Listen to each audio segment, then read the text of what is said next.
I don't usually remember my dreams. Most mornings they fade the second I open my eyes, gone before I can grab onto them. But this dream stuck. It clawed its way into my memory and refused to leave. It started like this. I was lying in bed, but I couldn't move. I wasn't awake, but I wasn't fully asleep either. The room was dim, exactly how it looks when I leave my curtains open at night. The weird thing was, I could see everything.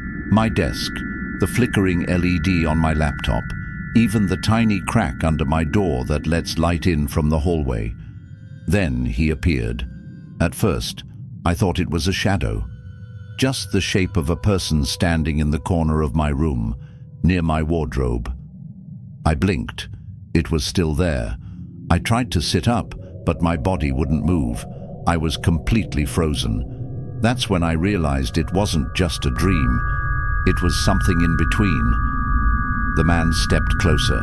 He was tall, thin, almost sick-looking. His face was pale like paper, but his eyes were the worst part. Black, not just dark. Black, like the color wasn't even real, just void, emptiness. He didn't speak, not with words, but somehow I heard my name, over and over again, not out loud, in my head, like someone whispering inside my skull. I don't know how long I stared at him. It could have been seconds or hours. Then suddenly I could move again. I sat up, gasping for air like I'd been drowning. My room was exactly the same, except the man was gone. I brushed it off as sleep paralysis. It happens, right? Stress, anxiety, whatever. I didn't think about it much after that. Until it happened again. 3 nights in a row he came. Same man, same black eyes, same voice in my head. The weirdest part. He never got any closer. He just stood there, watching, staring, like he was studying me. Each time I woke up more shaken. I started leaving my lights on. I even slept on the couch one night just to break the pattern. It didn't work. But things really started to mess with my head on the 4th day. I met a friend for coffee at a local cafe. I just needed to get out of the house. Sunlight, people, something to distract me. We were sitting outside, mid-conversation, when this man walked up to our table. Homeless, maybe. He looked rough, dirty clothes, wild eyes, a smell like wet earth. He didn't ask for food or money. He just stared at me for an uncomfortably long time. Then he leaned in slightly and said, clear as day, "You're the one he chose." I blinked. What? Who? He smiled, a crooked, unnatural smile. Then he turned around and walked away. My friend asked me if I knew him. I said no. I didn't know what else to say. I felt like throwing up. My heart wouldn't slow down for hours. That night, I didn't sleep. But the next night, I did. And the man was back. Only this time he was smiling, for the first time. A small, stiff smile that didn't match his face, like it was forced. His head tilted slightly, and I swear I heard him think one word into me. Soon.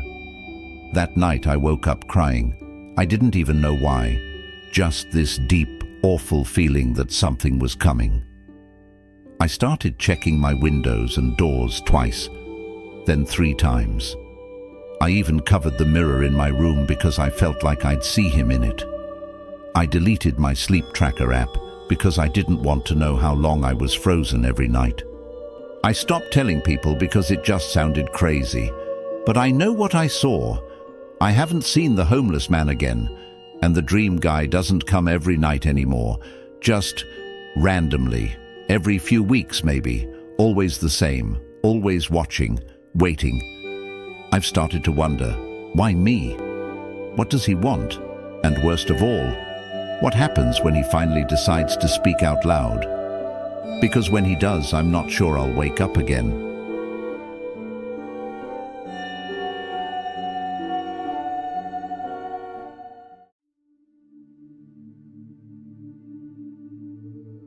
I've never believed in anything supernatural. No ghosts, no premonitions, none of that.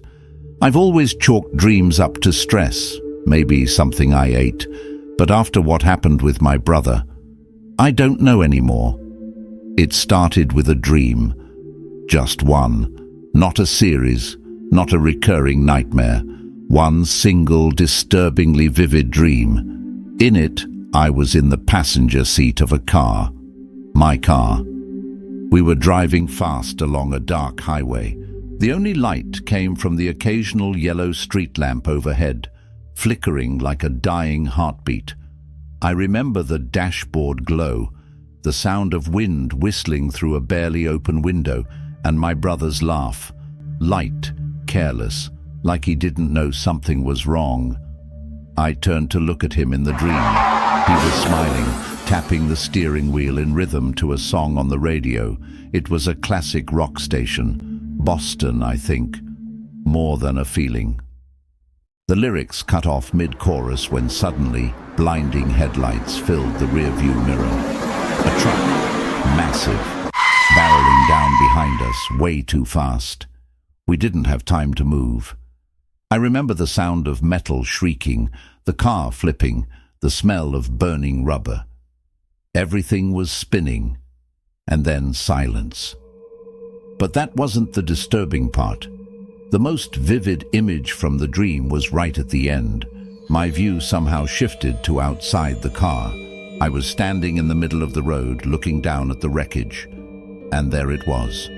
The license plate, twisted, hanging off by one bolt, smeared in blood. I could still read it. My plate, my car. I jolted awake at 3:12 a.m., heart racing, palms sweaty. It took me a full minute to realize I wasn't in a crash. I was in my bed. I didn't tell anyone for a few days. It felt too weird. But the dream stayed with me. So real, so detailed. Finally, I mentioned it to my brother. He laughed it off, of course, called it my final destination moment. I even joked that maybe he should drive a little slower, just in case. I didn't expect him to actually use my car. 2 days later, I came home from work and my car wasn't in the driveway. I texted him. No reply. My chest tightened. Not panic, just a weird gut feeling I couldn't shake. I waited a while, then called. Still no answer. At 10:37 p.m. my mum got the call. He was driving home from a friend's house on the expressway. Witnesses say a truck had lost control behind him, faulty brakes. It slammed into the back of the car, flipping it over the median. He died instantly. I remember running to the hospital like a maniac. I wanted to see for myself, thinking maybe it wasn't real. But when I got there, they wouldn't let me in the trauma room. The officer who spoke to us gave some of his belongings in a Ziploc bag. His phone, his watch, and my car keys. I asked about the car. He said it was totaled, wrapped around a barrier. He added, almost casually, the license plate was the only thing still legible. I swear to God, my knees buckled. They showed us photos later for insurance. And there it was, just like in the dream. My license plate, barely hanging on. The same numbers, the same blood-smeared frame.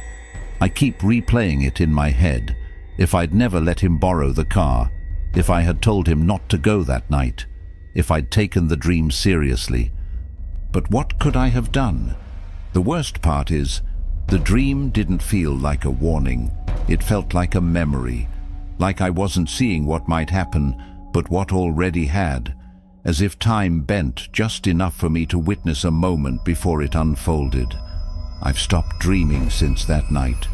Or maybe I'm just too scared to remember them, because if the next one comes true, I don't think I'll survive it.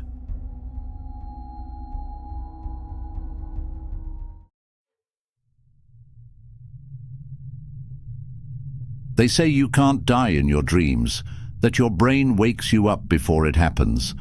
I used to believe that, until I died, and then saw it happen again. In real life, it was a dream like no other.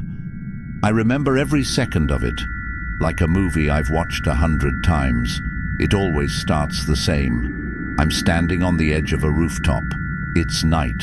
Cold, quiet, not a single sound except the wind.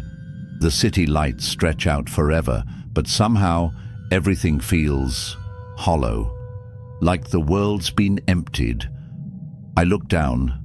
I can't see the ground, just blackness, as if the building has no bottom. My heart's pounding in the dream, and yet I'm calm, too calm, like I've accepted something awful without understanding it. Then I hear footsteps behind me. I turn slowly. There's no one, but I feel someone there, right behind me, breathing, close, too close. And then, hands, cold, strong, gripping my shoulders, and then a shove. I fall. There's no screaming, no flailing, just falling.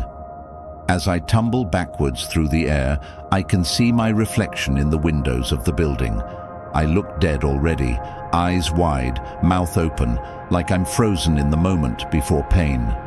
Then I wake up, or I used to. It happened 4 times, always the same. Same rooftop, same shove, same silence. I started waking up gasping for air, drenched in sweat.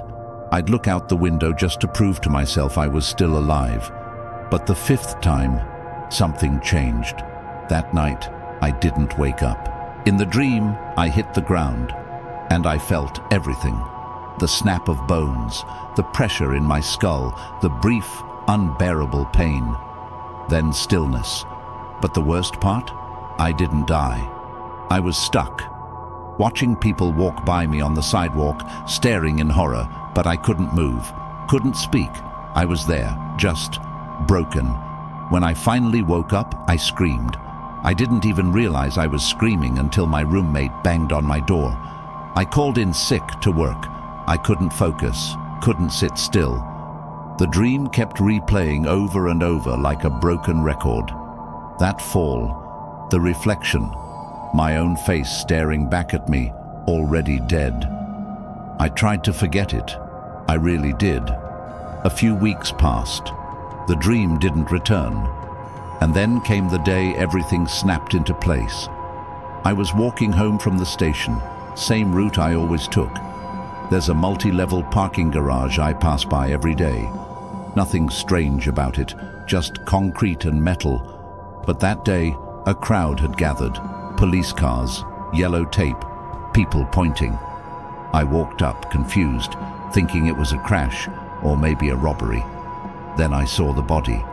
A man, mid-20s, had jumped or fallen from the top of the parking structure.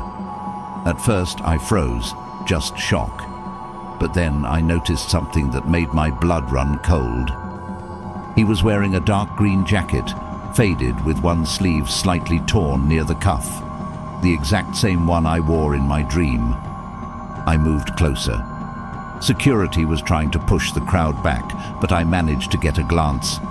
His face. My heart nearly stopped.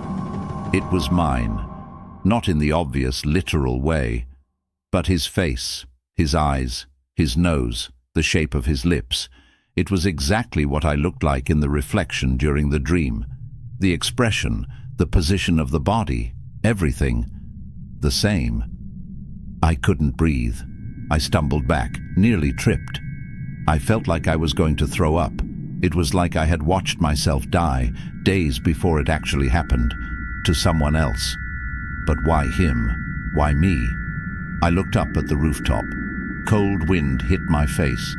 I imagined the push, the fall, the silence. I haven't gone near that street since. I've had no answers, no meaning, just silence. But the dreams came back. Only now. I don't fall anymore. I'm the one standing behind someone. And I think next time, I'll be the one doing the pushing.